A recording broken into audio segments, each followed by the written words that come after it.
是赵少康，欢迎你来到 TBS 少康战情室。我们现场特别来宾，严卫慈议员、陈世轩议员、尹乃菁小姐、柯贞委员、陈伟杰议员。好，川普取消美国跟伊朗的会谈。本来伊朗说要跟美国川普谈，伊朗主动打电话说要谈这个核设施的这个什么核弹啊、核的控制啦。因为美国一直很关心嘛。川普说取消了，喊话伊朗民众把政权拿回来。我们的救兵在路上，问题救兵什么时候到啊？是每天在死人呐！川普说发出革命的号角，呼吁伊朗人接管国家机构，预告援军在路上了，马上来救你们了。川普说，伊朗如果绞死抗议者，今天有个26岁预备被绞死了，美国将采取极强硬的行动。经济学人说，麻烦就在伊朗的示威群龙无首，美国想要动武。还有难题，这个群龙无首最麻烦了，你要找人谈了。就像香港那个反送中，我去问了，我说有头头吗？没有。谁是领袖能够谈吗？不知道，大家都是领袖，谁也不服谁。我说有跟香港政府跟共产党去谈一下吗？没有，因为谁也不服谁去谈，通通没有。那他们现在130几个城市在各地示威，群龙无首，所以美国要想动武还有难题，就是。你到底要怎么办呢？要跟谁谈呢？都很难啊。沙特阿拉伯拒绝把领空借给美国，而且私下跟伊朗保证，我们不参战，我们不介入啊。那另外呢，伊朗说，美国跟以色列会成我报复的目标，如果你们敢打我，我就报复你们。以色列军队已经做好防御的准备，以色列军队也万一伊朗要来打，伊朗也不弱那一是突袭。他们这种恐怖分子正规打正规军不见得打得赢了，那美国的特色就是斩首，对，斩首死神无人机或者他这种 Delta 三角洲部队，那这种伊斯兰恐怖分子搞的就是911啊，这种趁你不备的时候给你搞一下子，正式跟你正面宣战好像打不过，但是呢私下让你防不胜防是另外一回事那以色列已经做好防御准备了，随时准备来。联合国说希望伊朗停止暴力镇压，美国跟伊朗紧张升温，卡达也警告了那另外呢，这个伊朗网路通通断了，网路通通没有了，因为最怕网路就像那个以前那个什么中秋节杀鞑子，里面月饼放一个那个对不对？字条，古时候就用这个来传递。我们那天要杀鞑子，现在就是网路他们只要以前是抢电台。以前要革命，先把电台抢了，广播，后来就抢电视台，现在抢网络，所以他把网络都能给你干掉那川普怎么办呢？就要联手马斯克，就像乌克兰当时用这个星链有没有？用星链给他们连线，来突破这个网络的封锁，突破这个。那伊朗今天已经可以国际电话，但是网络还是给你断就国际电话断了4天，现在可以有限度的通，但是网络已经5天了，不行那另外呢，要惩罚嚇阻。伊朗德黑兰镇压抗议，主要说指中国。川普说：“你们敢对伊朗贸易，我们就再加25%的关税。”中国现在已经20%了，前一阵再加25%变成45%。那现在麻烦是很多船已经在开到美国途中了，那这怎么办呢？到了美国就加你45%关税。那目的呢？他就说中国，因为中国这个伊朗的油90%卖给中国。那中国跟伊朗的这个双边贸易呢，有差不多100到120亿美元，数量蛮大的所以呢，美国要报复你。我们先看一下川普怎么警告伊朗。深夜时刻，德黑兰街头一片混乱，雷射光束交错，尖叫声和枪响此起彼落。道路中央更有物品遭焚烧，这是伊朗当局在首都镇压反政府示威人潮的直击画面。镜头转到中部城市，更有民众目睹示威者冒险将中弹的同伴脱离现场。The estimated death toll from more than 2 weeks of anti-government protests has now reached 2,400, according to a U.S. human rights group. 伊朗局势越来越危急，美国总统川普却还在煽风点火。To all Iranian patriots, keep protesting. Take over your institutions if possible. And all I say to them is help is on its way. 只是美国会怎么援助，川普根本说不清楚。Well, I can't tell you that. I know exactly what it would be. We have to make a decision. Sir. but I can't be. Obviously, I can't be telling. 不过，川普说，在伊朗政府停止镇压前，不会和伊朗官员碰面。美国驻伊朗的虚拟大使馆也再度紧急呼吁美国公民立即撤离，避免被逮捕。但在政府实施断网封锁下，伊朗人该如何将资讯传递出来？马斯克的星链成为关键破口。有分析师指出，为了将镇压画面公诸于世，部分示威者不惜跑到边境连接邻国网路，或是改用伊拉克的 SIM 卡，想方设法突破资讯铁幕。来这。真的啦，川普最近非常的忙。不过这个伊朗哦，真的你从那个很多传回的画面哦，真的是非常很难想象，在2026年还可以看到这么样恐怖的这个猎杀的行动哦。不过大家最担心的就是说，真的不晓得川普从这一次伊朗的事件当中，他到底要获得什么样的一个目的哦？所以说他最后的行为到底是如何，目前为止没有人知道。而且刚刚 check 一下 BBC 的网站当中呢，他们认为这个救人的部队还在路上。那到底要怎么样的部队，到底是如何呢？但是大家可以回应一下，美国是很有机会去做这个远端的一个攻击。还记不记得去年夏天的时候呢，他们就从那个 Missouri 的那个 Whiteman 的这个空军基地，经过了30个小时，用 B2 的轰炸机里面去轰炸了这个伊朗的这样的一个核子设施嘛，所以他们是有这个能力的。但是大家就会特别提醒川普哦，他毕竟不是委内瑞拉，因为这个所谓的以宗教为底的这些国家当中，他虽然没有像说以前跟这个叙利亚的前总理这个阿萨德他们这些联合，或是有真主党，但是目前他们有关于伊拉克的什叶派也还是非常的强啊，还是有很大中的武力的一个中心。而且不要忘记，为什么这次川普大家还会特别提到中国？因为去年他们在发射这样所谓的攻击的时候，很多时候中国就已经开始运送他们的一些武器跟一些的配备到伊朗给他们来使用，所以他们认为这一次伊朗他在做这些镇压的动作里面有很多的武器，甚至是无人机，会不会跟中国大陆有一些的关联？目前国际媒体都要不断的用来做的一些的揣测。总而言之呢，大家最担心的就是太多敢死部队的911的事件里面，大家就认为有很多的部分里面，而且我们现在马上1月1号虽然已经过去了，但是呢，还是有很多聚集的一个活动。如果这么多敢死部队不怕死的，为了他们自己的这样一个宗教来给你随便搞一下，那个就会造成非常大的一个混乱。所以呢，目前来说，川普最后的一个行为到底是如何，跟中国大陆之间的关系到底是如何？最重要的是，大家认为，万一川普真的介入了这个伊朗，他又陷入另外一个泥淖了。他毕竟不像是其他的战争，这些当中，美国到底要耗费多少的精力，多少的未来要投注多少的一个心力，在这样的一个战争当中，这是大家目前为止非常关切川普下一步的行为。不过以他目前来看的话，都还在路上，已经走了这么久，不像过去30个小时就已经有办法飞过去。大家认为川普对这一次的进攻行动还是相当的谨慎的了。就是救兵在途中，到底救兵是什么？什么时候会到？还是只是望梅止渴啊，喊话而已？大家关心这个话题了哈。那中国到底怎样哈？我们看啊，这个中国一方面呢，它可能会被美国科45%的关税；第二个呢，大陆外交部强硬表态，坚定维护我们自己的利益哦，不要来搞我们哦。那另外呢，因为伊朗如果垮台，比委内瑞拉影响更大，中国还是避免直接介入，就觉得我不要直接介入。我们看一下。眼看示威状况越来越失控，各国开始撤离使馆非必要人员，包含美国、澳洲等。现在法国也加入撤离一些非必要的人员，而美国总统川普也有新动作。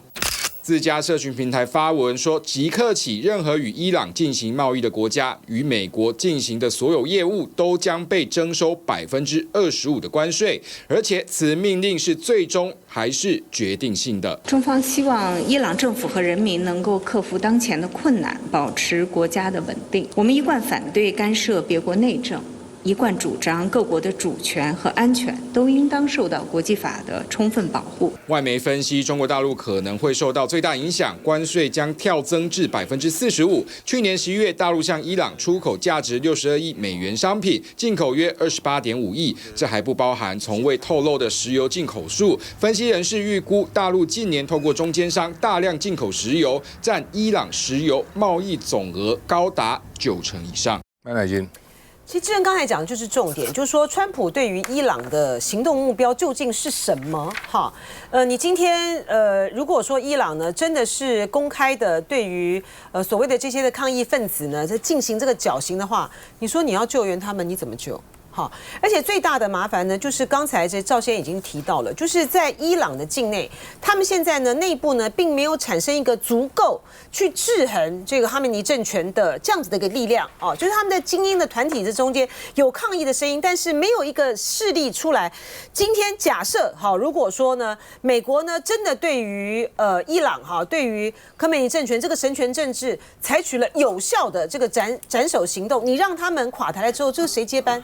好，那谁接班，谁能够稳定之后的这个政局，这都会变成是一个大麻烦。所以说，为什么川普现在呢，在对于伊朗采取行动上面，就会有比较多的犹豫啊？伊朗跟委内瑞拉是一个完全两个不同的国家。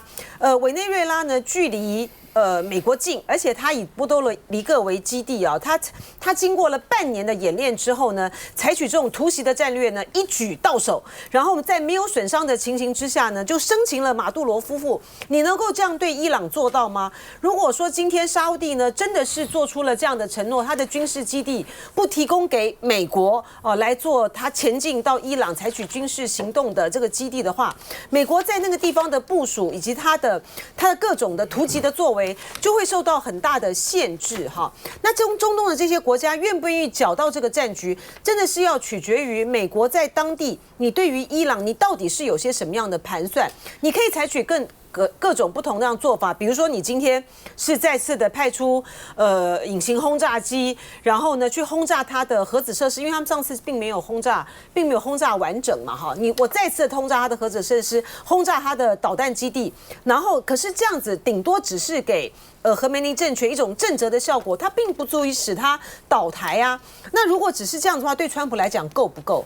可是你如果要采取进一步的行动，大家不要忘了啊，在去年的时候，在以色列跟这个伊朗之间的关系呢，非常的恶化的阶段的时候，当时川普也扬言，就是伊朗应该乖乖的就范，不然的话呢，你们政权可能就要倒台了。那时候呢，哈梅尼政权呢，他们就已经讨论到，如果他今天不幸这样子死亡的话，接班人是谁，顺序都已经排出来了。所以你今天就算是真的能够生擒这个哈梅尼，或者是把他这个斩首的话，他有接班的顺序啊。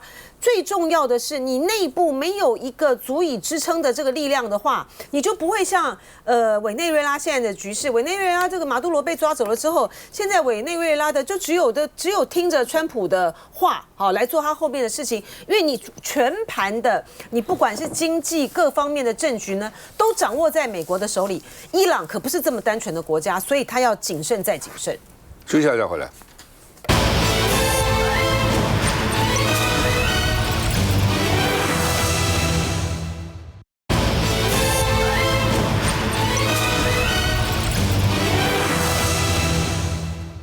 川普当然是全世界最忙的人，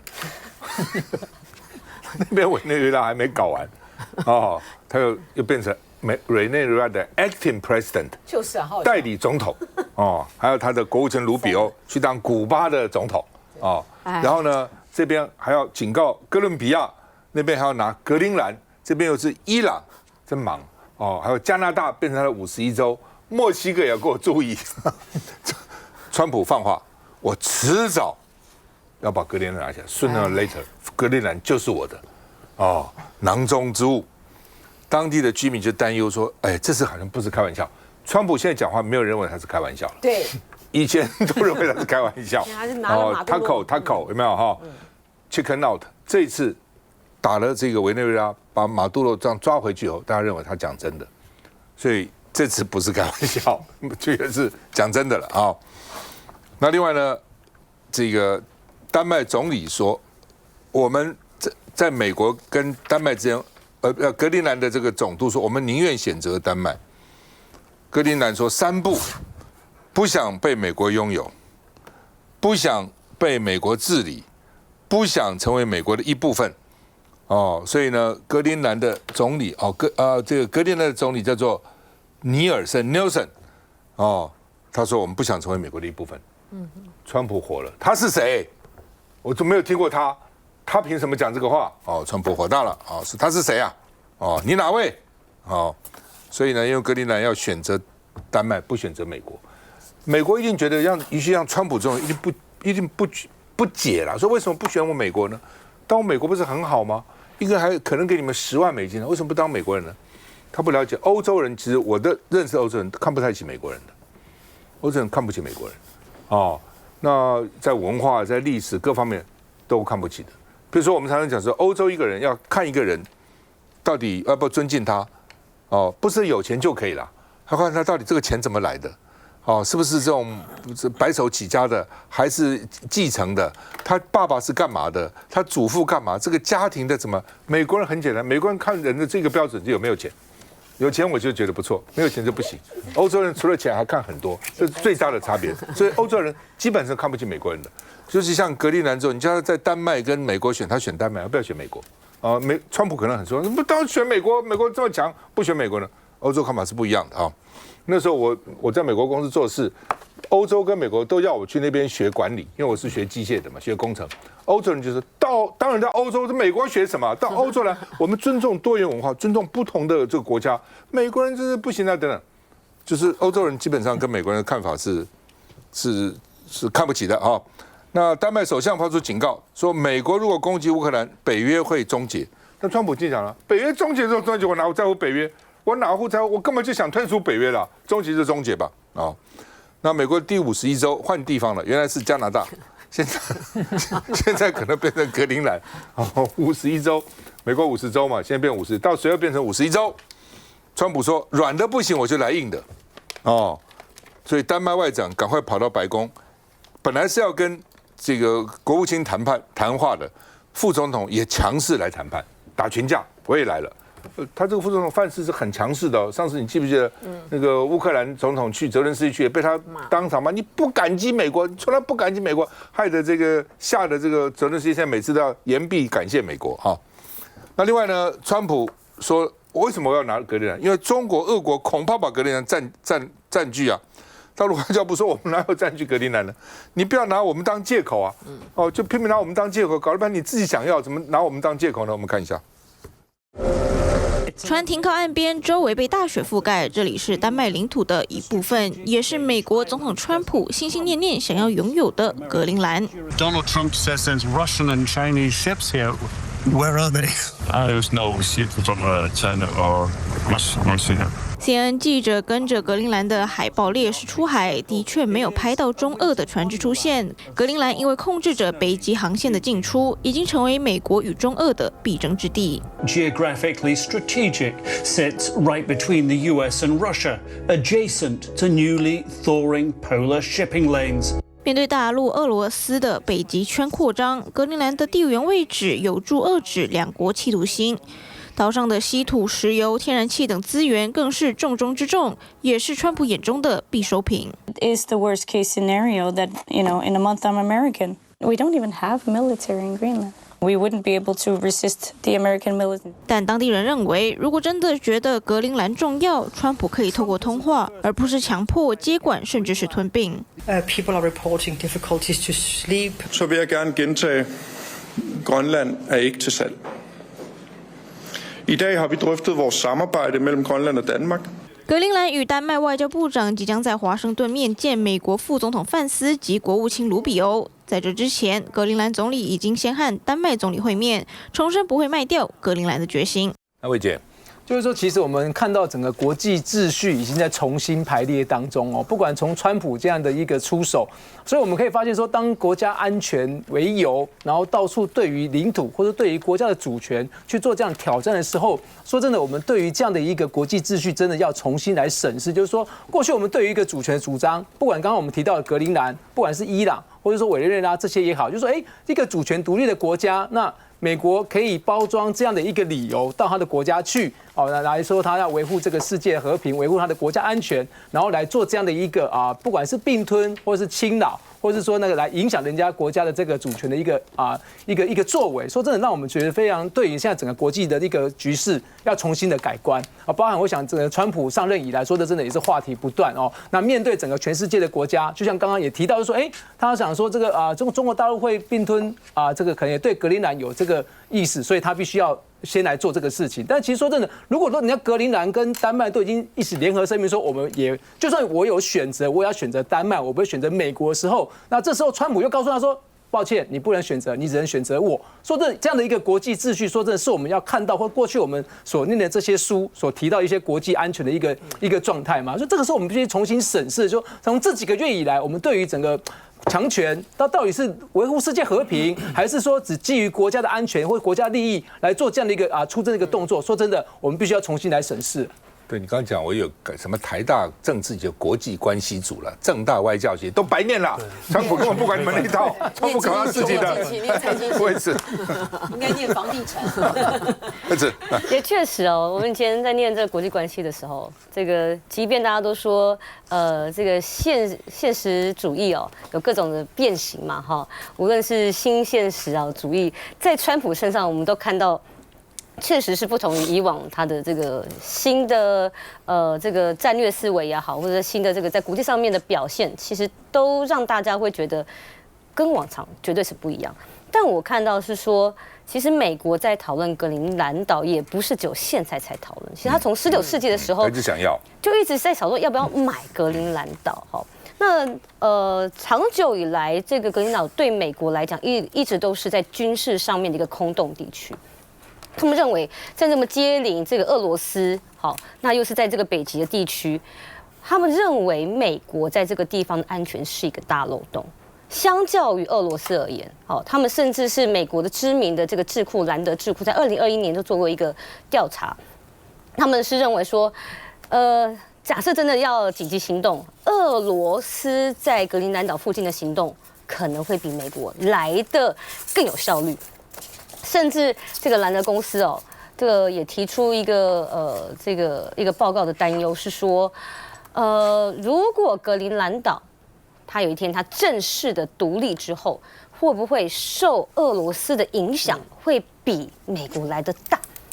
好，那所以我们看到就是说，格陵兰岛过去从2战也短暂的被美国占领之后，那现在跟这个丹麦。算是一个一个内政主权的国家，好，准主权国家。那从去年2025年底哦，这个他们的大选结束之后，他们更是确定他们要朝独立的路迈进。他们想独立了，对。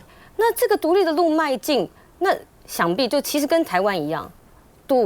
主权，我们是独立的国家，我们在国际上面的这个行动，其实就会受到大国的这样子的轴承跟制约。所以我认为现在格陵兰岛他们也希望，就说他们求他们主权独立的道路，但美国会有担心啦。除了军事的威胁之外，我觉得现在更实际的是说，确实大家看到一块稀土的资源在那里。好，这个真的是现在大家战略物资最需求的地方。那所以我相信这个过去是从传统的这个军事威胁，现在更直接看到是经济上面的利益。那除了经济外，你航道了，因为地球暖化以后，原来冰封地方现在都是空出来，所以航道也过来比较快啊。格陵兰对加拿大跟美国其实都很近。来，思璇。这个我觉得刚刚提到读国际关系可能没什么用，可能现在要去读川普的交易的艺术，这可能是更实用的。其实我觉得就观察川普这一任期，他体现了一个什么叫做真正的生意人。你看他在全球的布局，刚刚在讲说他很忙，到处在做生意。为什么讲做生意？因为他有一定他要得到的实质利益。所以说最近我们可能看到很多的国际现象是以前很难想象，比如说什么购买啦、接管啦。一个国家去接管另外一个国家，这种过去你们能够想象会发生的事情吗？可是现在好像我们变成习以为常，而且甚至这个其实也撼动了联合国宪章这种主权平等啦、这个领土完整等等这样子的概念。所以我觉得我们会要反思的一件事情是，到底民主价值跟军购价格、半导体产值这样子的天平，在川普的心目中，他是怎么样去摇摆？所以我觉得这个就有点呼吁到刚刚魏慈提到的，这个不是跟台湾一样，是跟民进党一样。刚刚你在讲说格陵兰要独立，台湾要独立，这件事情是很敏感的。这个如果说台湾身为一个国家，在国际上是这样子宣示，那我跟你讲，台湾接下来面临的这种危险，可能不亚于格陵兰。第二个，欧洲跟美国，现在丹麦跟这个格陵兰可以说是绑在一起，共同来对抗美国，甚至不管是欧盟或北约3位一体的概念，他们有一个关键的点是什么？是格陵兰跟丹麦有办法绑在一起。可是我们现在台湾面临的是什么？是我们一样2300万，可是我们内部没有办法有这样的共识去对抗大国，所以当大国在交易、大国在搏斗的时候，我们很容易被流弹打到。为什么？因为我们内部就没有办法团结一致，有共同的这个想法。那这是怎么造成的？这是我们社会撕裂造成的嘛？执政党要去撕裂这样子对立的状况所造成的。所以我非常认同刚前面赵大哥讲的，就是说欧洲、美国，你说真的。没有那么容易说，丹麦愿意说我要变成美国的一部分。其实欧洲人，我说格陵兰，对不起，我这些朋友欧洲人，他们很注重一件事情，叫做刚其实讲到叫 old money， 他们很重视说你们家的财富是不是这种老钱啊，中文叫老钱，还是你是暴发户？暴发户在他们眼中没水准、低俗的，你只是暴发户。可是，在他们眼中的美国其实就是如此。所以我认为在文化上面跟他们的认知上面。天生就不太一样，所以非常难达成这样子的共识。那美国，我相信川普现在讲出来的话，没有人会 doubt， 就是没有人会怀疑的。是之前委内瑞拉的时候，其实也有非常多的论述啊。你如果川普这么屌，你去打打看啊，你去抓抓看啊。结果他真的证明给全世界看，所以现在没有人敢开玩笑了。连委内瑞拉马杜罗都这样讲啊，你来抓我，因为他有好几个住的地方，狡兔好几窟，是，还有一个安全屋，对不对？躲进去以后呢，你根本就打不开，所以他讲啊，来抓我啊，来抓我啊。就抓你，接下来就回来。